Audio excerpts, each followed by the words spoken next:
Your Holiness, welcome. Thank you for being with us today.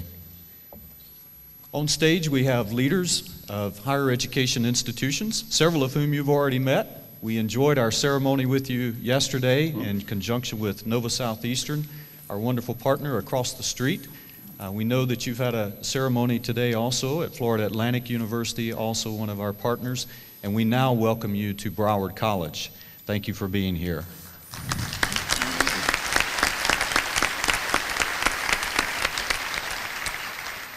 This event originally was going to be just a conversation between those of us in leadership roles about higher education, but we thought what a wonderful opportunity to open up to our community, and so we have some faculty and teachers here and some students as well.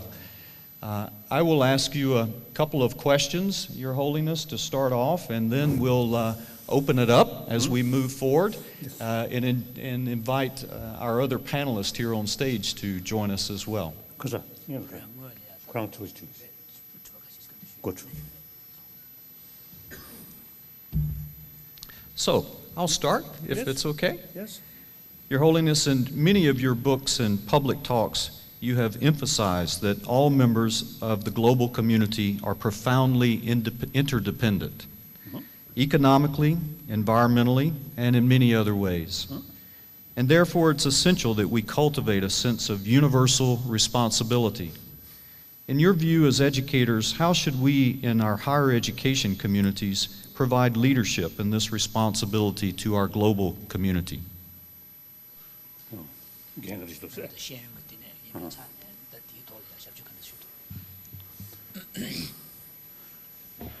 I think, of course, firstly, I'm not educationist. I have no experience or knowledge about modern education.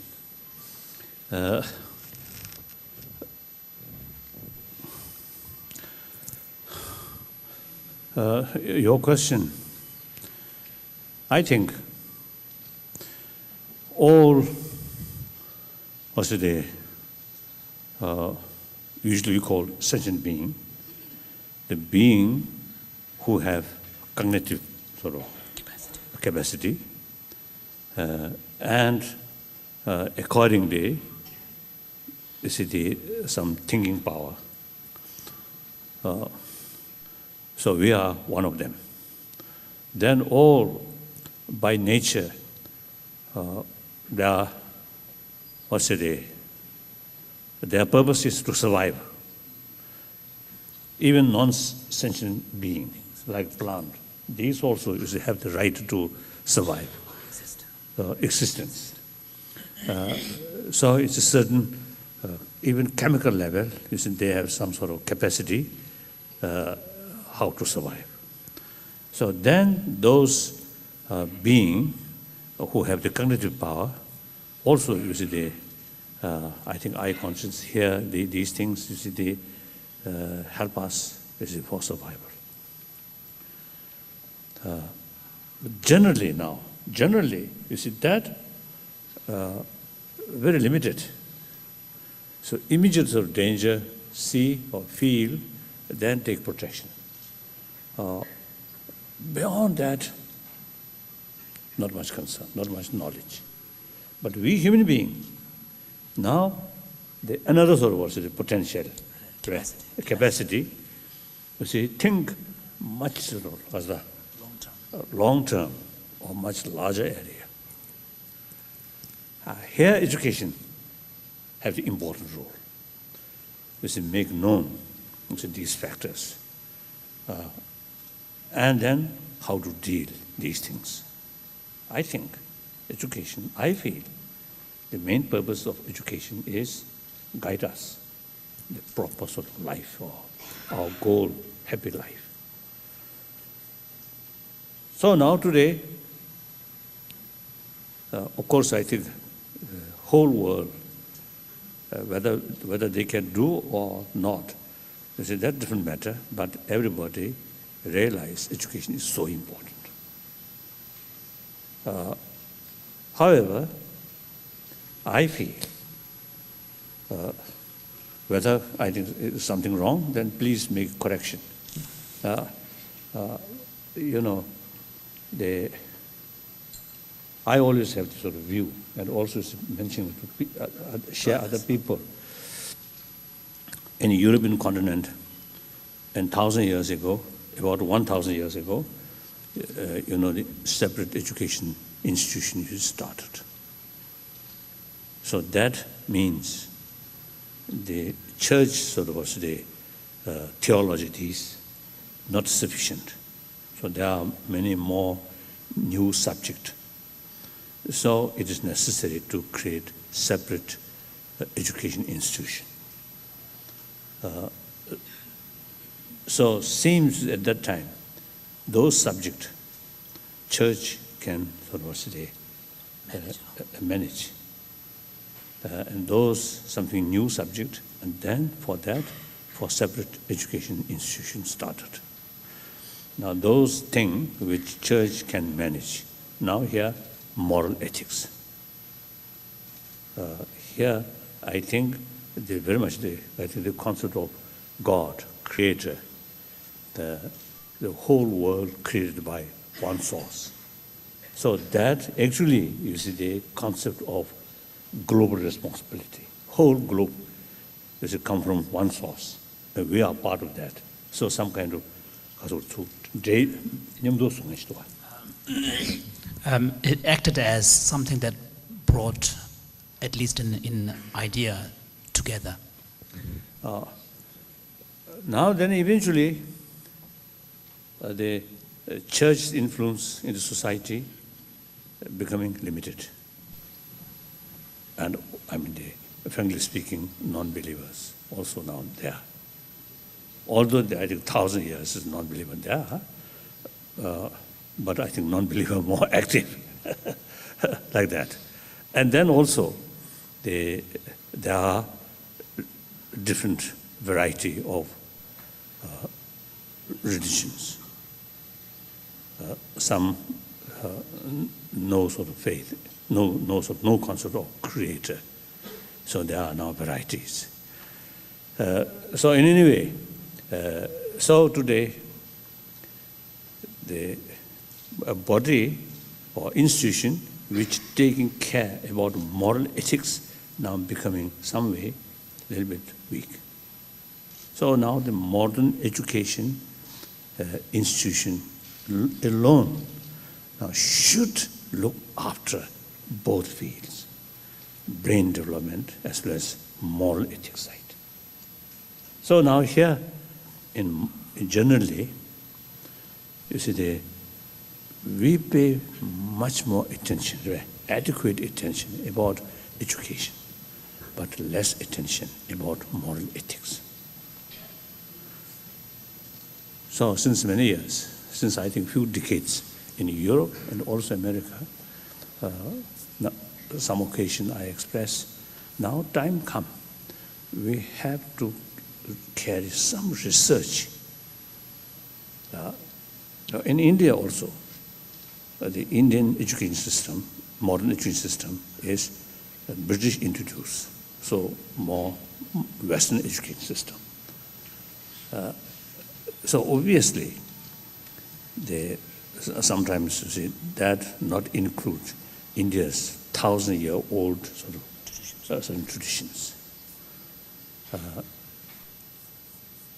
So now more sort of research, and then the ethics in modern education subject. Now here you see the difficulty is they're not like other subject. You see, you can't. It's difficult to measure. Measure. And give examination about amount of compassion. Difficult, isn't it? Yes. And then also is one problem here. Kasachuti.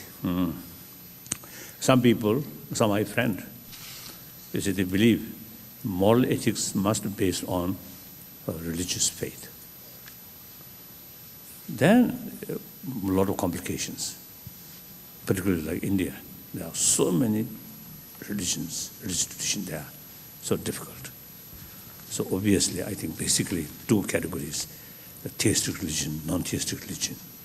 So both very much sort of emphasis important for moral ethics, but approach is different. So then, in institution, in school or education field, now we must find some system aiming moral ethics, but without based on religious faith. Then can be universal. So that usually I describe secular way of education about ethics. So therefore, education very, very important.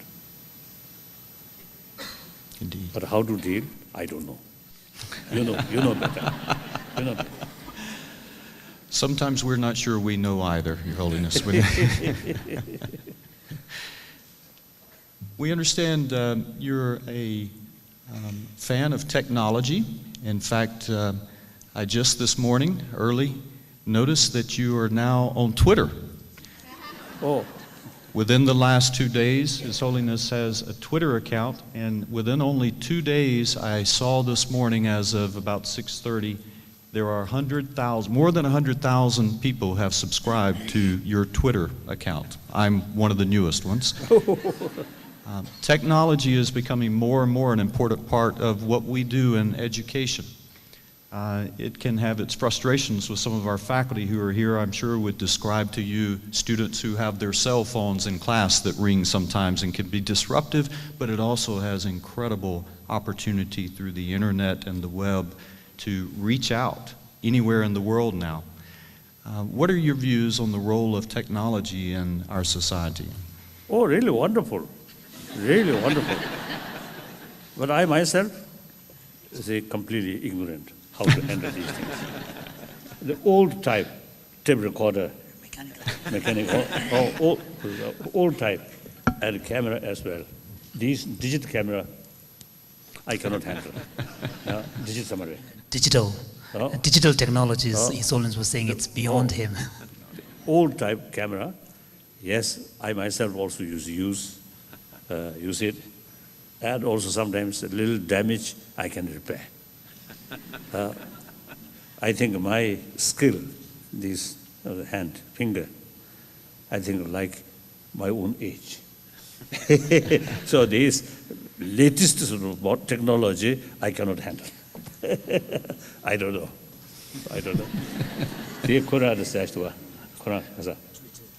Twitter. I think 3-4 days ago, I met some my friend. So they suggested that. Then looks is very, very useful. But of course, at that time also I mentioned, you can handle teaching matters. So His Holiness already warned the person who made the suggestion that, this is a technology that is beyond me. I cannot handle this. But of course, some my staff member, of course, they have some knowledge. So like that, because overall, the technology, I think, really makes our life easier. An immense benefit. And then meantime, technology is technology. Whether it can be constructive or destructive depends on the user. User's motivation, more compassionate, more sense of responsibility. Also the long-sighted and holistic sort of approach, holistic view. Then these things can be positive, just constructive. If the user, too much emotion, negative emotion, the sole aim is destroy someone. Then this technology also can be destructive. So ultimately, it depends on user, isn't it? Like that. Yes. So therefore, the technology itself, you see, no feeling, no cognitive. So technology itself cannot make distinction, moral or right or wrong. Mm-hmm. So these things are living technology here, brain, sophisticated computer here. You see, it's only its role, moral or immoral, or good, bad, these things. Yes? I know, Your Holiness, that all of my friends and colleagues here on this stage believe strongly in the importance of global education. We here at Broward College, as an example, have many of our faculty members who participate in partnerships that we have with other institutions in Singapore and Sri Lanka and many Latin American countries. We have approximately 65,000 students this year, and there will be within that student population this year students who were born in over 157 different nations. So global education in a sense comes naturally here. It organically has happened. And I know all of our education partners here have similar stories. As you have traveled in other countries and visited other institutions, are there things that we should try to learn that others are doing well in other countries and other education institutions?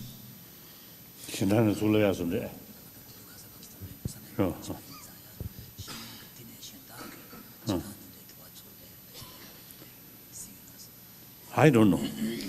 Really, I don't. I think the modern education system is more or less universal. So one I noticed, of course, the modern education really brings, I think, openness in their mind. I noticed in South Africa and also in Jordan, some young student who speak English fluently, and also is really educated in according to the modern system. Whether in Africa, whether in the Muslim country, or whether in India, everywhere. You see, I think the similar sort of thinking. So much easier to communicate. Then those native people who still not sort of modern educated, then their own sort of tradition something a little bit isolated. So then difficult. So that I notice. So modern education is so important. And like this institution, there's so many countries. I mean, students come from so many countries and study together, and knowing each other is extremely useful. That's really, I think, very, very effective sort of contribution for develop the global citizen, global community. It's wonderful. Thank you. Let me open up now to possibly some questions from some of our other stage guests. President Ferraro. Your Holiness, let me just follow up with President Armstrong's last question. This country has had a long history of students coming from around the world to be educated in the United States. That's an enormous cost to the student and or the family and or their government, one of those sources. What is your feeling about the responsibility of American universities when invited, bringing education to a host country?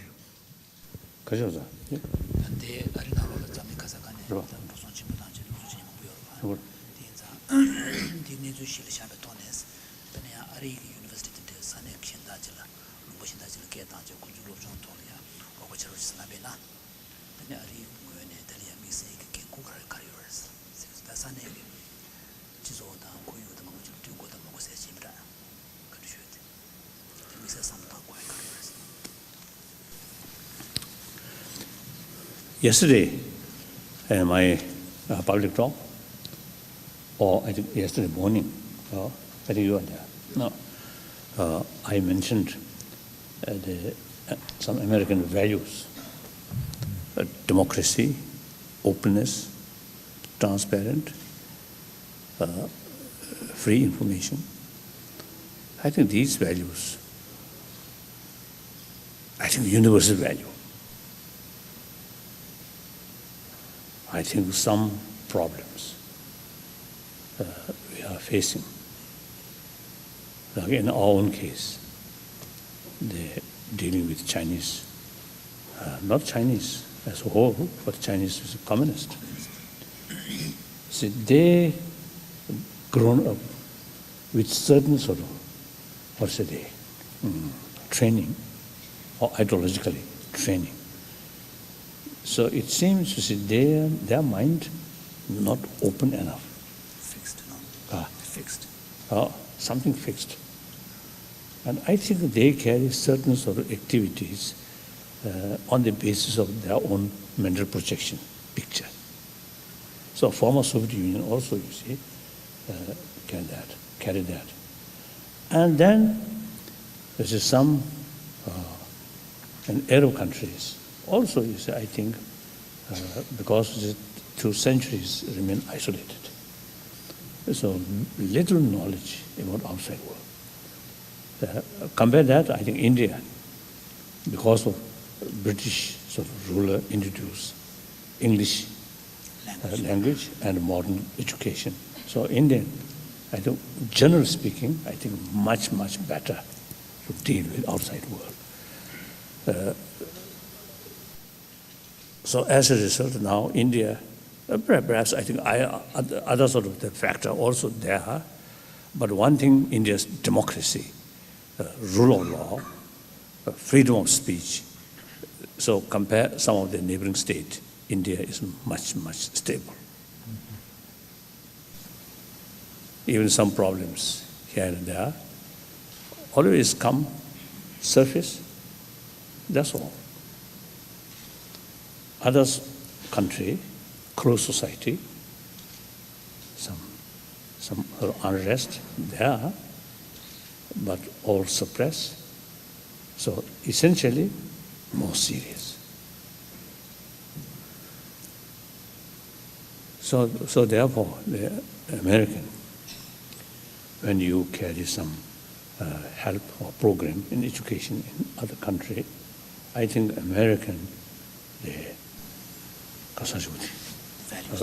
values, the universal values, democracy, openness, free speech, and then independent judiciary. These things, I think, very important. Some country were not happy these things, but I think worthwhile to educate people. This I feel. So yesterday, I expressed, sometimes in recent sort of months, or recently after economic crisis, worldwide economic crisis happened, some people, even is praising authoritarian system, the capitalist system, free market.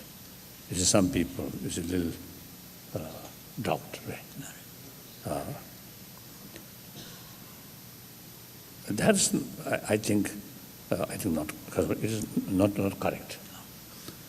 I think human society, not only money, but other values. Ultimately, the money also is related with these fundamental rights or fundamental value.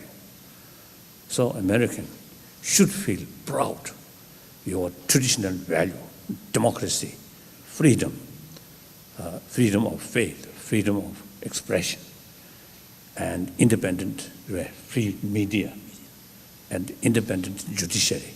I think these you should feel proud. So economic field, economical aspect, some difficulties, but that does not mean America failing. No, there are other values there. Some economies progress cannot compete these basic human values. That I think.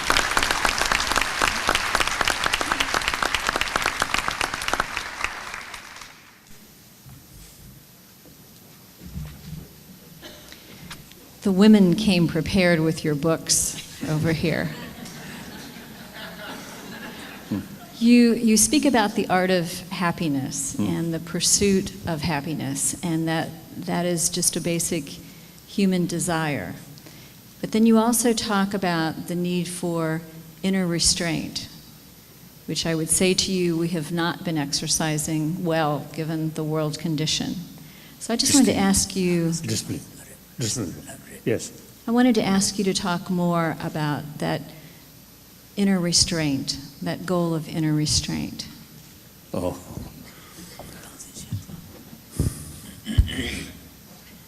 I think usually I say self-discipline.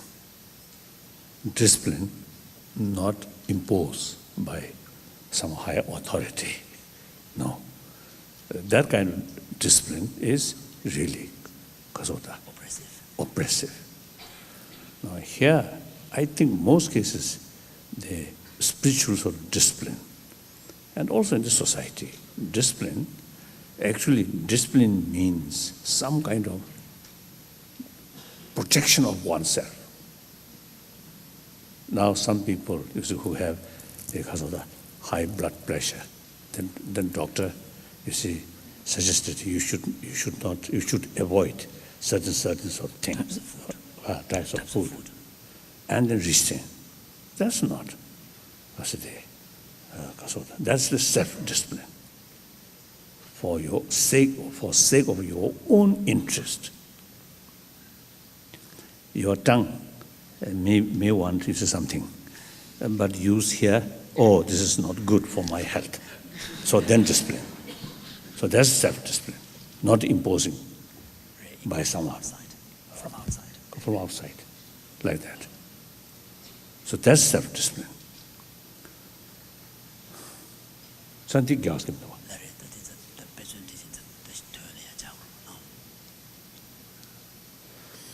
Now,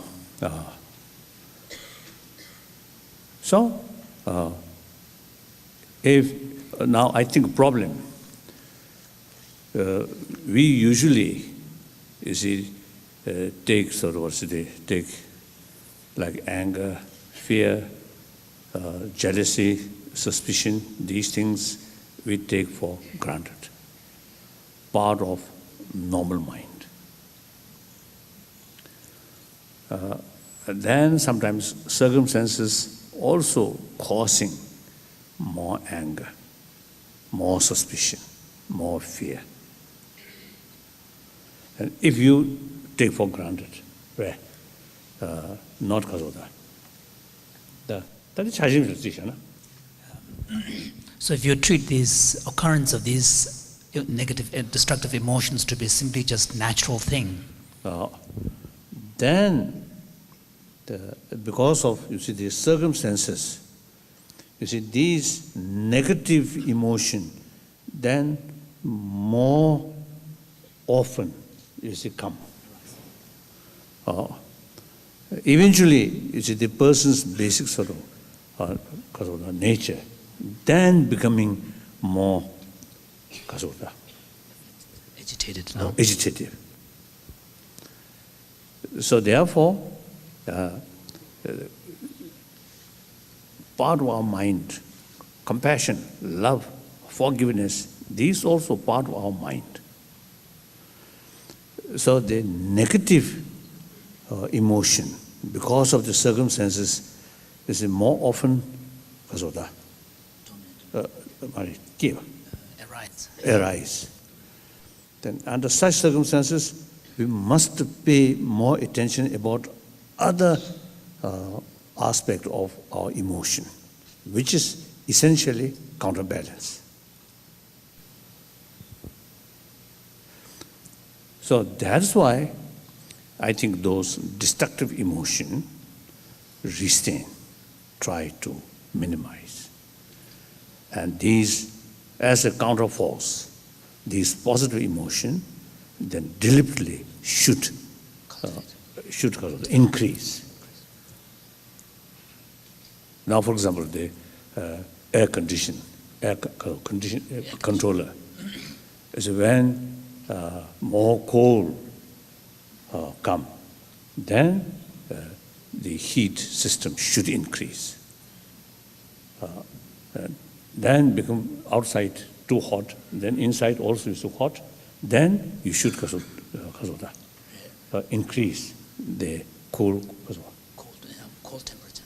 temperature.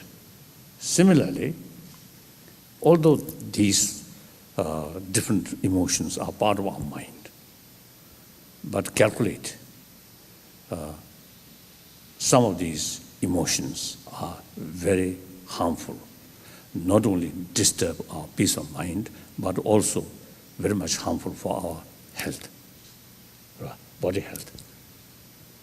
Constant fear, constant anger, hatred. Actually, some scientists mentioned to me these some emotions such as hatred, fear, actually eating our immune system. So like compassion, these is the emotion, very, very useful to maintain our immune system. Some cases even increasing. I think that's quite logical. I think our body, originally our body used to come through,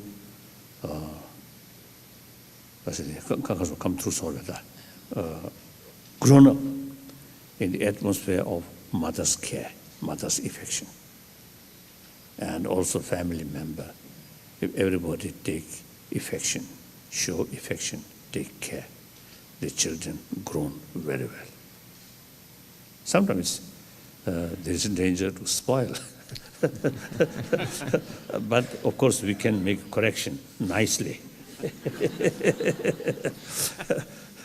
So you see, these children are bodily much healthier, particularly the brain much more, because of that, healthy. So those children who grown up cold atmosphere or beating, abuse, that's very difficult than these children. And the rest of their life becoming some kind of person. You see, no feeling at all others' pain, others' suffering. Then these often can manipulate.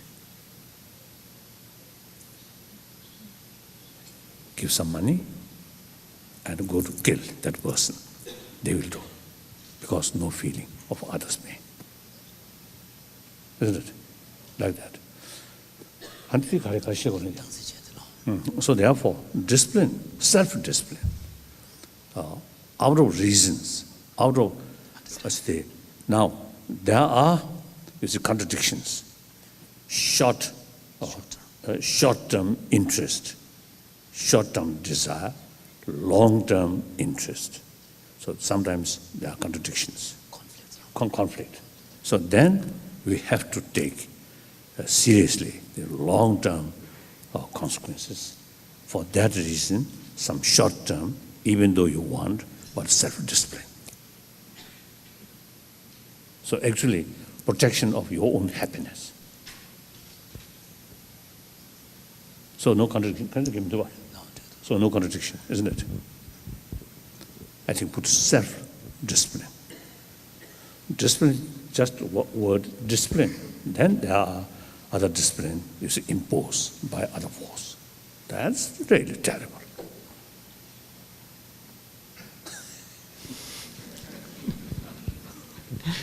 Thank you, Your Holiness.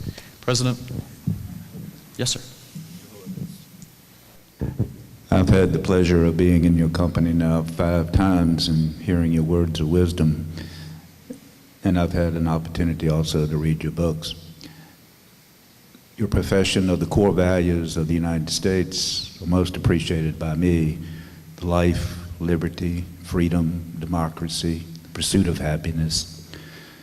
Those concepts came about during the Age of Enlightenment, and one man that was our 3rd president, who's also a native Virginian, Thomas Jefferson, he professed the same thing.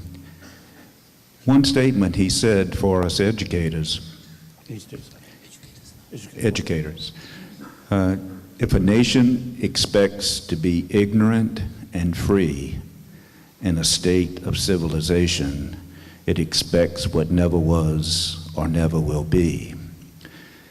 Could you give us some advice of, as educators wishing to have a nation that is not ignorant and free in a state of civilization, how do we convince those individuals that you mentioned that may wish to remain uneducated, who may wish to remain in more traditional aspects? How do we break that bond that they may voluntarily or involuntarily have? How do we break those chains of the lack of freedom that they have so that they would like to have the pursuit of education?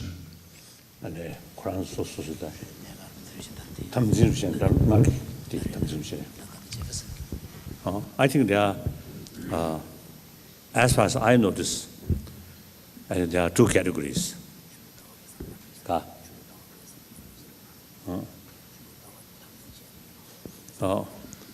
One category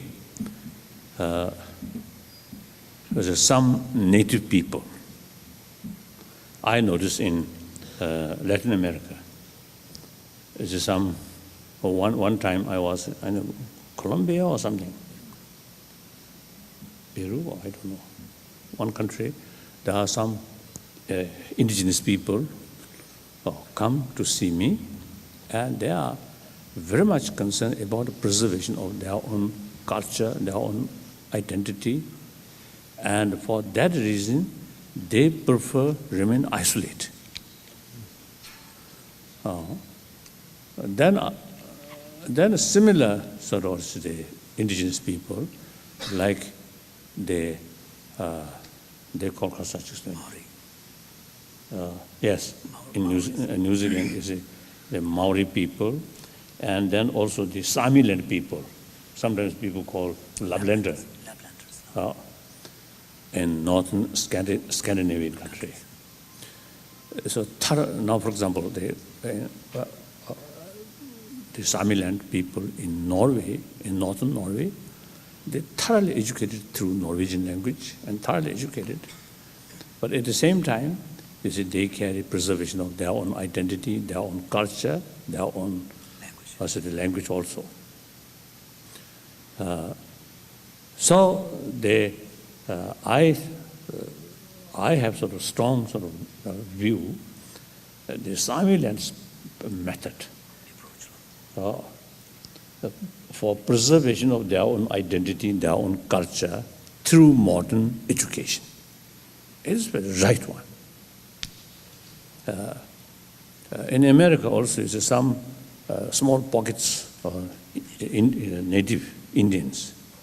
On one occasion, I met some of their representatives. They are very much concerned about preservation of their own language and their own identity. It is right. But then I asked, how many population? One occasion, one say their own tribe, about 2,000, 3,000, like that.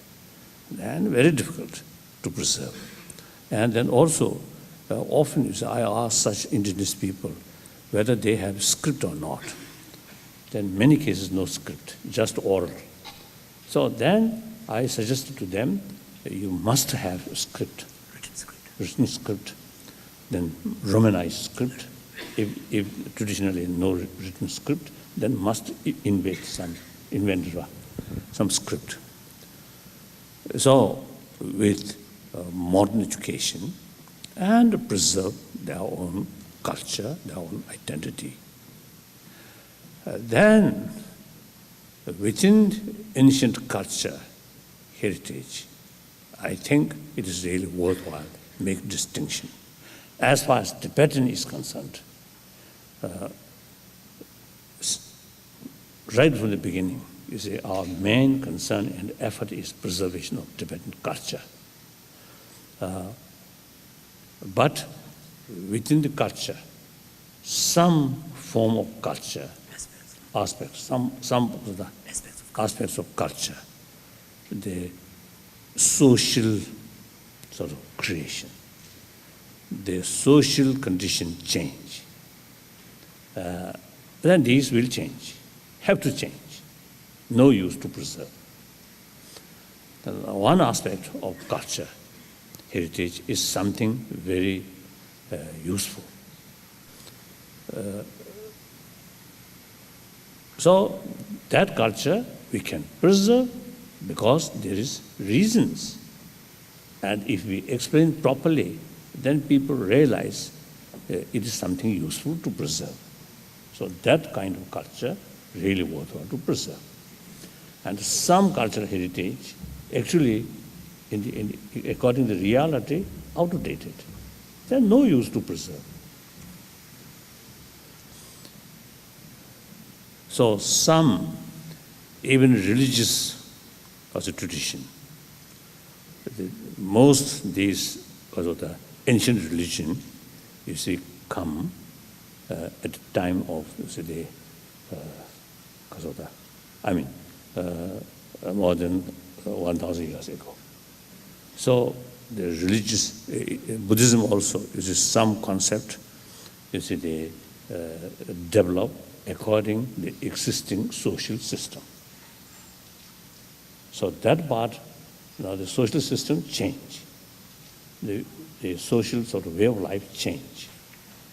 Then some sort of rules which you see mentioned at that time according to the social sort of system. Then these, I think, should change. Some occasion I express. For example, in India. Now, India I usually consider my second home. Now, last 50 years, now 51 years, I live in India. Then my body survived with Indian rice and Indian dal. And my mind, the Indian sort of was a ancient Indian thought. Buddhism come from India. So I can, you see, I usually consider, these last year, you see, we carried 50th anniversary since we come to India. So there's some occasion I described, I am son of India, in the sense, as I mentioned earlier, this body survived by Indian food, and my mind is filled by Indian ancient thought. So it's actually the son of India. But some of the Chinese communist ear, you see, this sounds very, very negative. So they accuse me like that. So in India,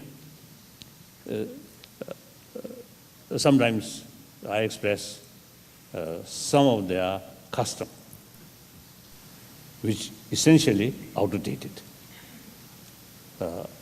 Sometimes the human rights concept, according to their 1,000-year-old tradition, sometimes a little conflict. Then we must accept the universal value. Some of the traditional custom have to sacrifice. That's how I feel. And then another category, deliberately, I think political reason. That mainly power is involved. And sometimes deliberately, because of that, try to isolate.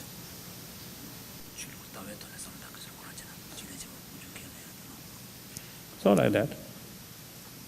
So, the precise His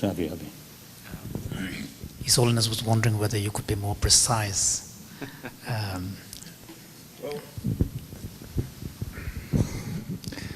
In the United States, there's no saying you can take a horse of water, but you can't make them drink. How do you convince those individuals who do not wish to be educated? How do you get someone to thirst for education in a world that seems sometimes not to promote education?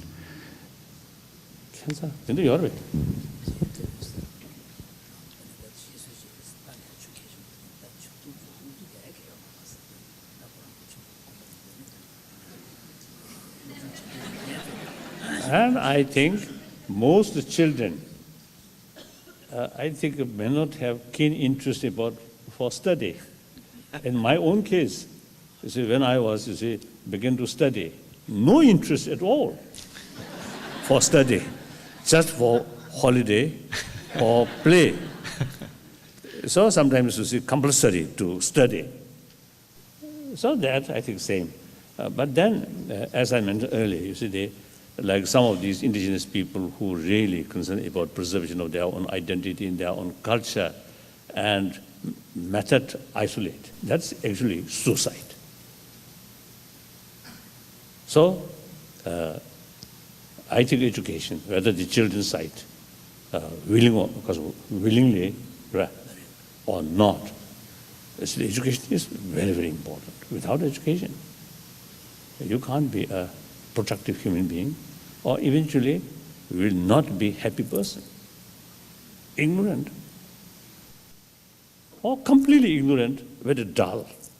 Then okay, like animal, just the feeding and shelter, and then sex. That's all, nothing else. That may be satisfied. Or unfortunately, of course, this is not political statement, but you know, in some communist countries, you see, they really put a lot of sort of censorship and distorted information. So that actually, you see, they want their own subject remain ignorant, no other ideas. So what they told, they should believe that. So communism is the best. Capitalism is imperialist sort of system, very bad. Now they copying, very sort of rashly, copying American sort of values. When I was in China, 1954, 55, they always say America is #1 enemy, imperialist. And Russia is the #1 friend. And eventually turned different way.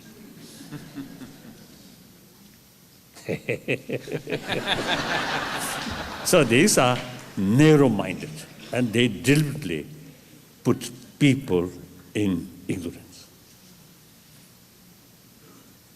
So I always stress the transparency. Democracy, China, democracy is concerned, sometimes I feel because of that, all the certain democratization, I think too much chaotic situation may develop. That's nobody's interest. So gradual change. But the transparent and freedom of press, that's very essential. Now they always say, people's government, people's republic, people's court, people's liberation army, people first. Then, meantime, fooling people. Isn't it? This is really wonderful. So people must inform what is going on. And over 1 billion Chinese people have the capacity to judge what is right or what is wrong. Must give them thorough information. They have every right to know the reality. There's no moral sort of background censorship. Why? And too much sort of distorted information. But this is not political statement. Please don't write. Some media people, they out of whole our conversation, just as you pick up one word or Dalai Lama stated such things. Not good. We understand. I just express what I feel like that. Thank you. Your Holiness, you are a great teacher and you speak to a very large audience. And amongst that audience are leaders of countries. Sometimes you're more successful than others with some leaders. Much like in this room, you have a room full of teachers and educators who reach their students, some better than others. Yesterday you spoke about with positive influence on the response to Haiti of other countries. Yes. In order to respond like that, countries generally have to have success as a country and success with their personal image as a country, their national image as a country. Same way with teachers and students. You can reach some students easier than others, and largely the ones you can't reach, it's often much like Dr. Hanbury, either they don't want to learn or their self-image, their self-worth might not be where it needs to be. As a teacher, how would you suggest that we reach people with a better understanding of their individual worth? And yesterday you spoke of your commitments, the individual, what's inside the individual as part of the collective, as part of the nation, as part of the world. How do you get people to understand that their value as people really matters to what happens to everyone?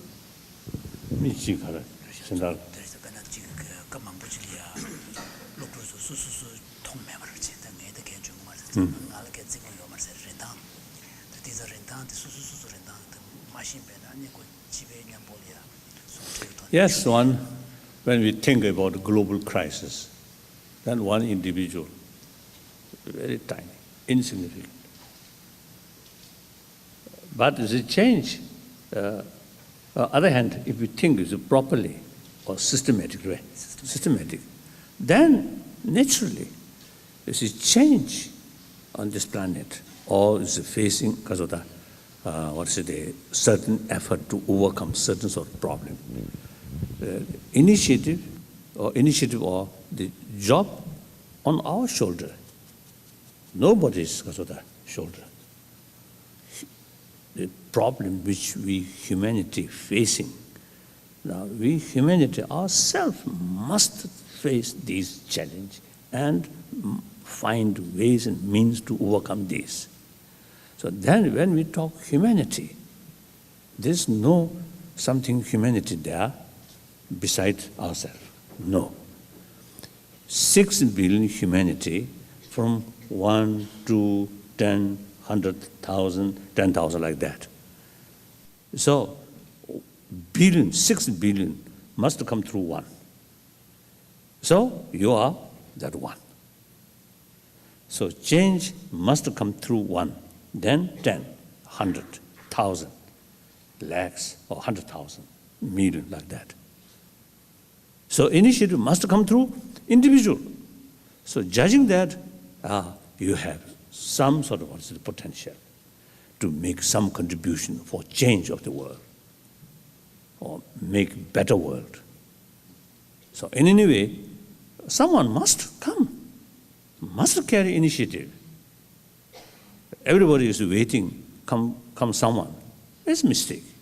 Ourselves, as our own moral responsibility, do something. Whether achieve or not, that's a different question. It is our moral responsibility. And also is some goal, something worthwhile to achieve. Make an attempt. No question whether that goal, whether materialize my lifetime or not. That's a different question. Sometimes, or something, if materialize within my lifetime, then worthwhile make attempt. If too big, too long, then because of that you share. Leave it. That's wrong. We have to start. Particularly this generation.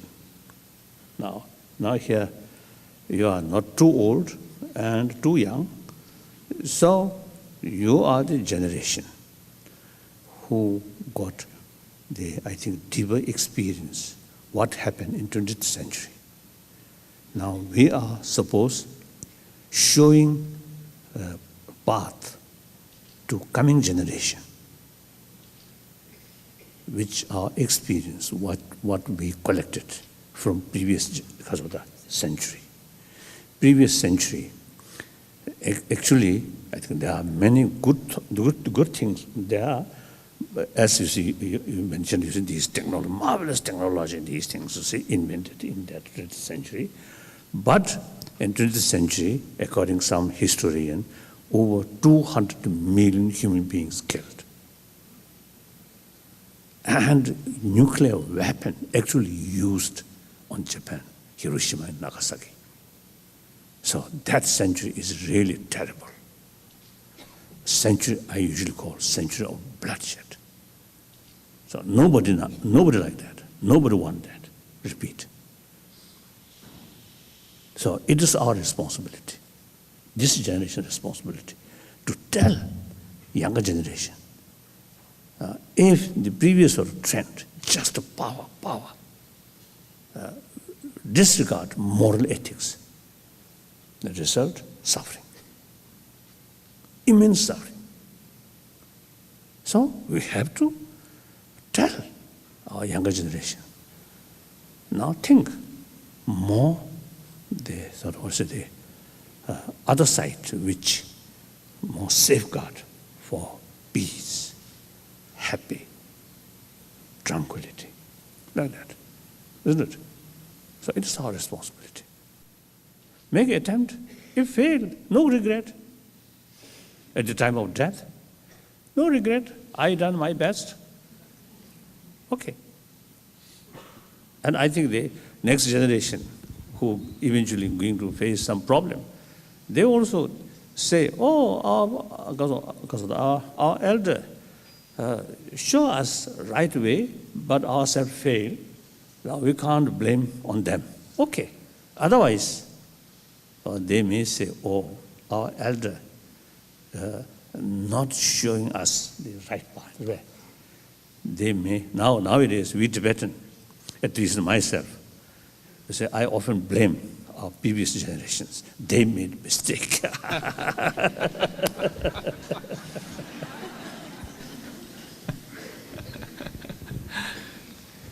So I think maybe the grandfather or grandmother, so your grandchildren, eventually they may criticize their parent, or they neglected, yes, neglected. So in any way, human generation, I think at least the next few thousand, I think we have to remain like this. Some complain,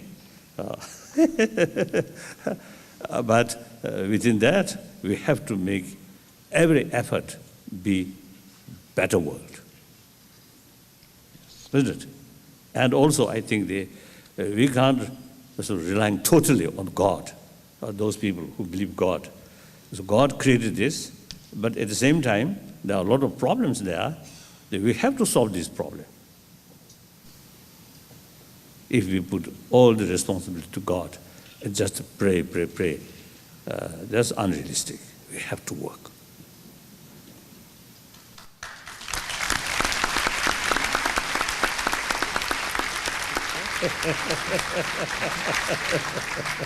Your Holiness, you speak a lot about inner peace and all of the positive values. Just for especially our students, how does one deal with hatred and terror and conflict that one may face individually, even though they want to exemplify the high values that you speak about, when there is someone perhaps pressing them to act in a way that's perhaps not of high value? What do you suggest they do?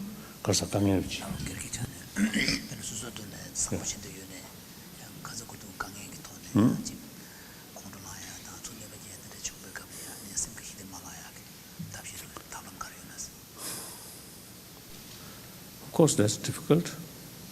But for me, from my experience, it's the holistic look. Now, that makes differences. Even the event, if you look more wider way, there could be some positive things also you can see. Then also you see they're facing the tragedy. Also is from the wider perspective, there are not just you, there are many people. So when we just think oneself and not looking more holistic or more wider way, then you see mind really almost become like prison, right? And thinking just one sort of problem, one event, and actually self-centered, sort of egoistic sort of perspective. Then, think just oneself. Then, whole your attitude becomes smaller, narrow. Then small problem also appears something very big, unbearable. Same tragedy, same problem. If you look from wider perspective, then not much sort of serious. Even you see quite serious sort of problem for yourself. But okay, if you look from wider perspective.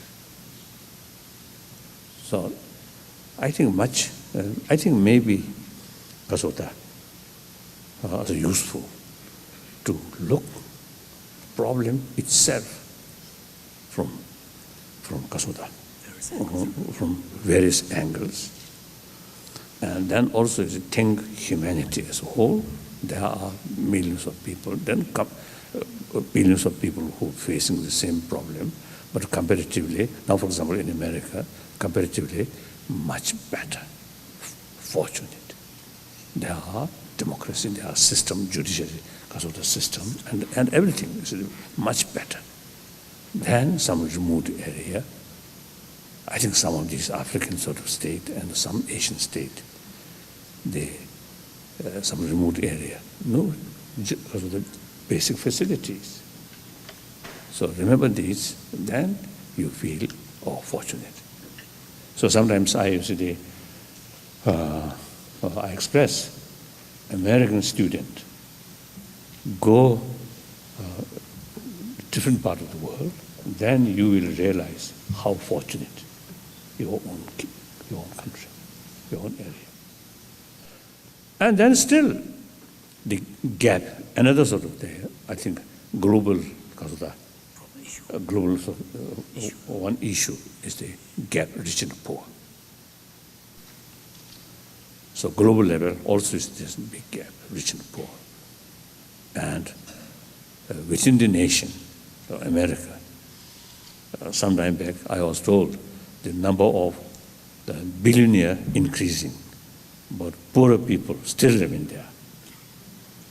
One time in Washington, I expressed the most richest country's capital, but what called suburbs. Suburbs is Washington. There are many poor people. So we have to address very, very seriously how to reduce this. Not by force, but by education and effort. The poorer section of people, give them education and give them expertise and equipment and give them courage. Right. So in India also, one day, one family member, so someone who's come from Bombay to see me, and one lady, she told me she want to some blessing. Receive some blessing. Then I told her, I have nothing, so-called some blessing. I have no. I myself need blessing. Then you have the sort of potential to get blessing. That's your wealth. So some portion, without damage of your sort of capital, you see, utilize some money for education and health to some slums in Bombay city. Help them. That is the real sort of source of blessing. So that's the way you get blessing. So like that, those richer family, richer community, provide because of that facilities, education, health, training, expertise, these things. Then mentally respect them. Show them your affection, your concern. Then mentally this gap reduces. Otherwise, poorer section of people, sometimes jealousy, more frustration, frustration transform anger, anger transform violence. So this is one of the very, very sort of serious issue, how to reduce. Like the communists, once they reduce to everybody become sort of poor. That also not correct. And now you see some change. So billionaires in China, socialist country, but huge gap region poor. That's unthinkable as a socialist country.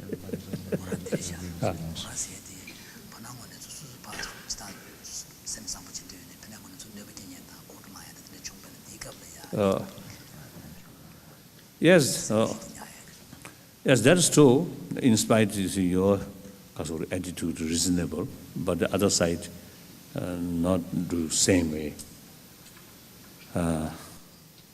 But then think. This is second think way. Think more proper, more deeper way. If I retaliate, what result? Even things become worse. Then you practice tolerance, and in spite of their negative attitude, if you keep positive attitude, then there is much chance their attitude will change.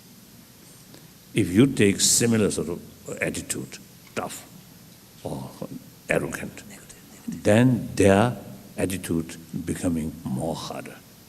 So that may remain years.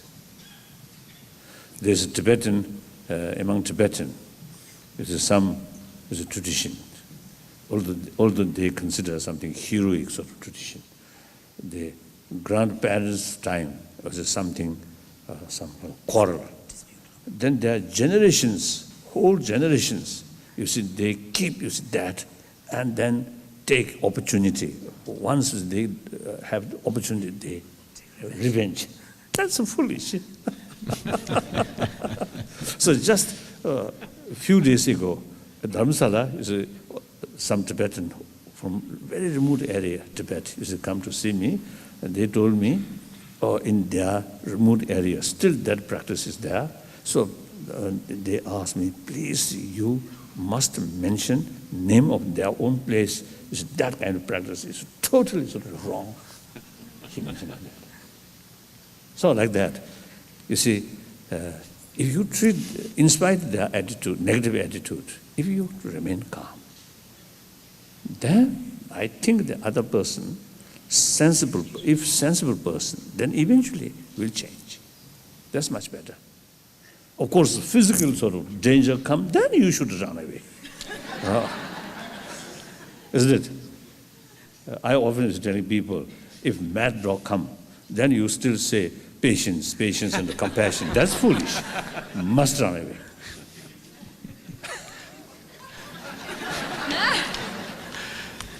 Thank you, Your Holiness. We're coming very close to the end of our time. We only have a couple of minutes left. Many people off stage are telling me. President Law here, I will give the honor of one last question for a few brief comments before we bring the program to an end. Thank you very much. Your Holiness. Yes. Now, yes. Yesterday in your comments, you mentioned environmental concerns Yes. several times. Would you take a few minutes just to talk to us about our responsibility in face of the environmental issues we face?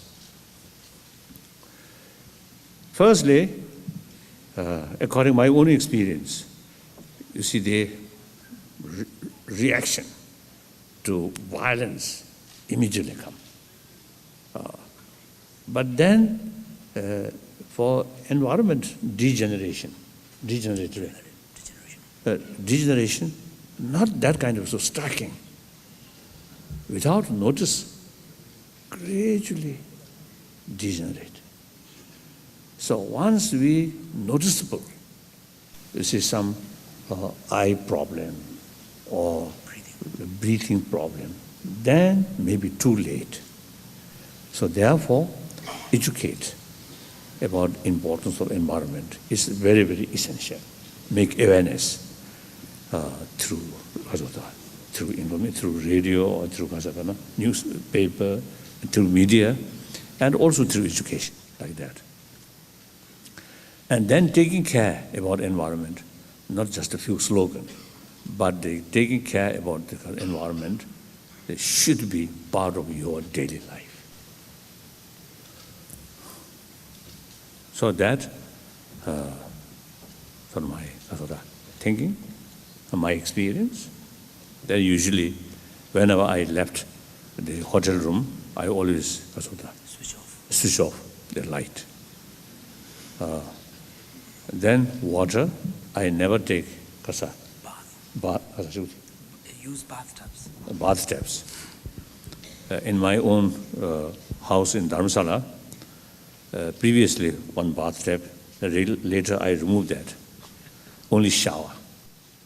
But shower 2 times a day. So some contradiction, isn't it?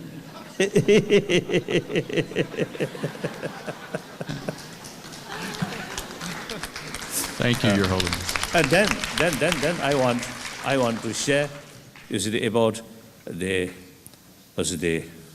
ecology in Asia. Of course, no relation with America directly.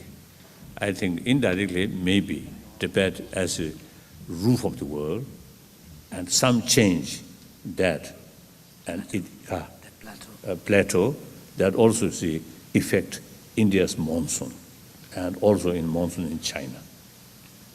So that way, indirectly, may have some connection with this part of the world.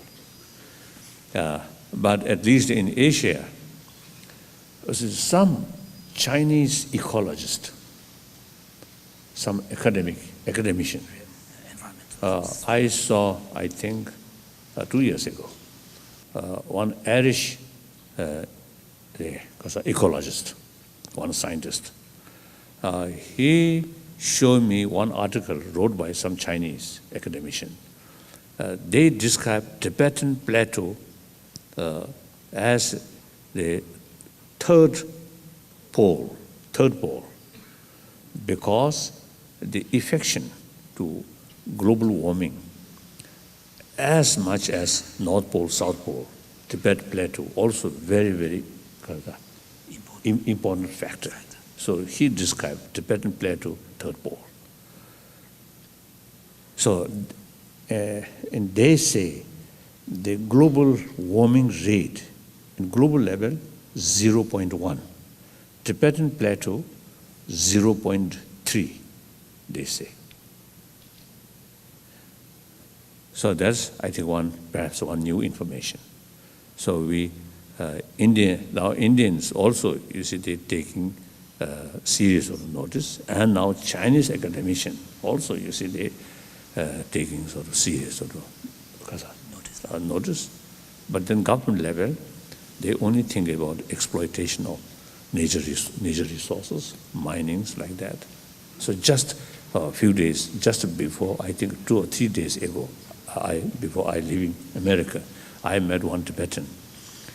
In his own village, this is some mining carried by Chinese officials, communist officials.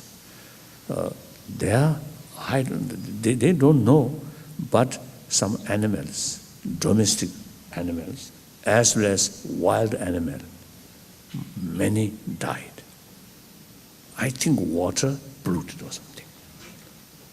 So it happened like that. So now, hopefully, with these scientists, including Chinese scientists, they are sort of giving warning. Maybe eventually government may take as of the serious notice.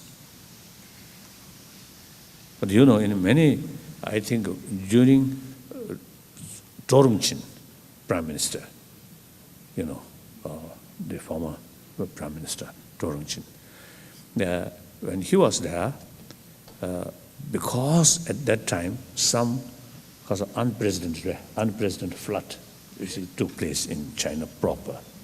So they found the in Tibetan area, a lot of last few decades, a lot of deforestation. So they found some connection, that flood and the deforestation in upper area of Tibet, southeast Tibet, and border with Burma. I think greatest of the forest in Asia. So the government at that time used to put some restriction. But then corruption through pocket, the local officials and some Chinese businessmen, see, they still carry these deforestations, like that, cutting, like that.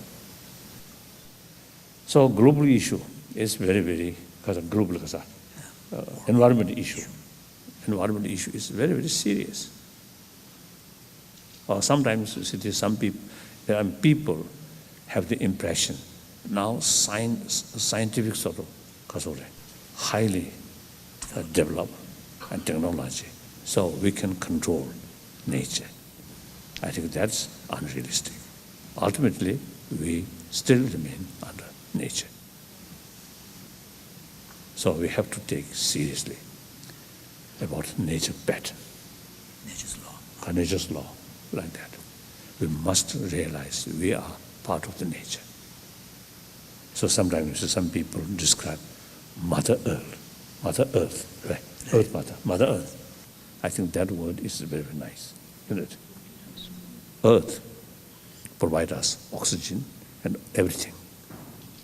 So if something goes wrong, then I think that's a simple answer for all our trouble and all humanity diminish, then no longer any problem.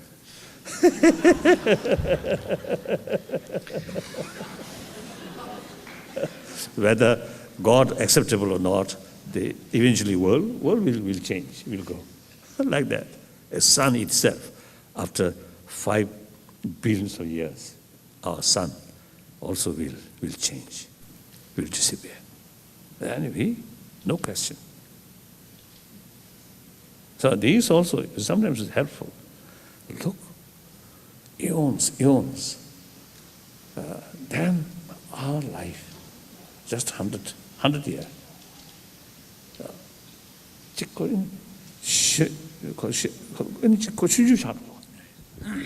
So when you take that kind of really vast vantage point, it put things in perspective. And then also, the picture from space, take world, blue planet, very beautiful. But in it, a lot of trouble. but looks, no national boundary, isn't it? Just one planet. These pictures also, helpful to bring idea. We are just one planet. 6 billion human beings remain there, just one home, blue planet. Isn't it? Sometimes we American feel America, and we Asian, we feel Asia, African, like that. From planet, nothing, just one small planet.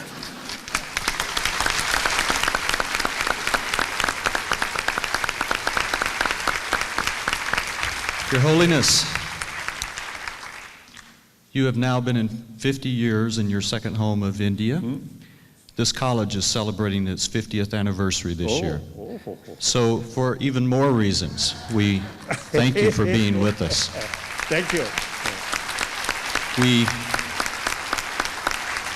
We were very pleased to be able to award you the first bachelor's degree from this college yesterday, and we thank you for accepting that on behalf of our faculty and our Board of Trustees. Thank you. Thank you. And we thank you for your time with us today. Please join me in thanking His Holiness for being with us today.